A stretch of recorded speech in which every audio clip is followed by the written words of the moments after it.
occurred to me, however, that the words and themes are rather like catechisms, like prayers in our devotion to our history, and particularly for young people, should be repeated again and again and again, so that they will know them, that you will know them, and think on them, and conduct these ceremonies when we are no longer able.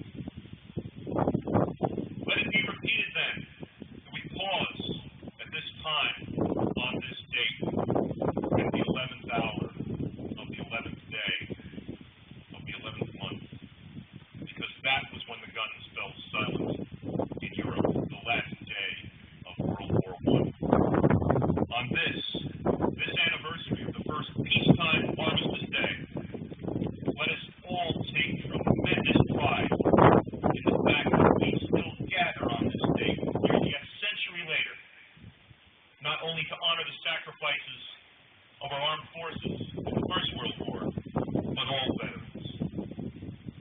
Dear God, may it always be so.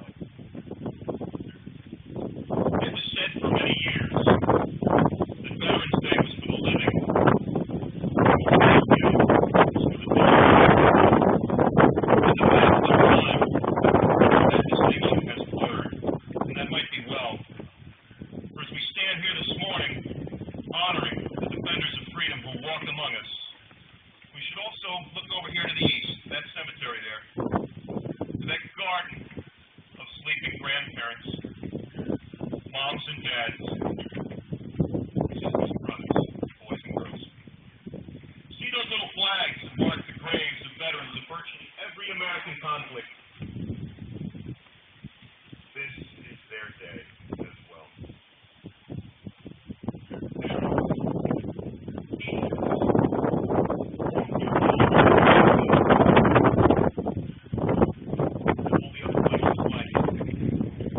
Note the dates on the stones. Teach them our history.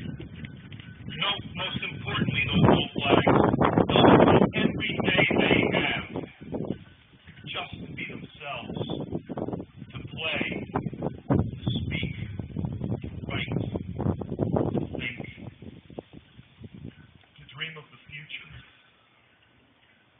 Every day was purchased so dearly for us in the past, and yet is being purchased every moment of every hour. Stand in awe of the incredible, remarkable, extraordinary continuity that stretches from the aged headstone of a local farmer who went down the road in his work clothes with his powder-horn and musket on his shoulder because he believed that General Washington needed his help, to the men and women deployed against the enemies of freedom this very day. And tell them, too, that beyond the big and famous battles and campaigns of mainstream memory, our veterans served and died in 1,000 forgotten places around the world during eras that are remembered as times of peace. There are never enough thanks that can be expressed, and never a moment of shame in tears of gratitude. Monuments and memorials like ours here may be made of granite and marble, but they are built of flesh and blood. Let our appreciation not be limited to a ceremony, a parade, a consideration of history, but let it extend to every day. At home, work, school, let us show discipline in our personal conduct, fairness in our treatment of others, integrity in our transactions, and determination to achieve positive goals. On my own behalf, to all veterans assembled, to all who can or will hear my words today, and to the veterans who've gone beyond that I believe watching. Thank you for the life I've been privileged to lead. Thank you all. God bless America.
time, I would like everyone here to join Justin Kiefer in singing God Bless America.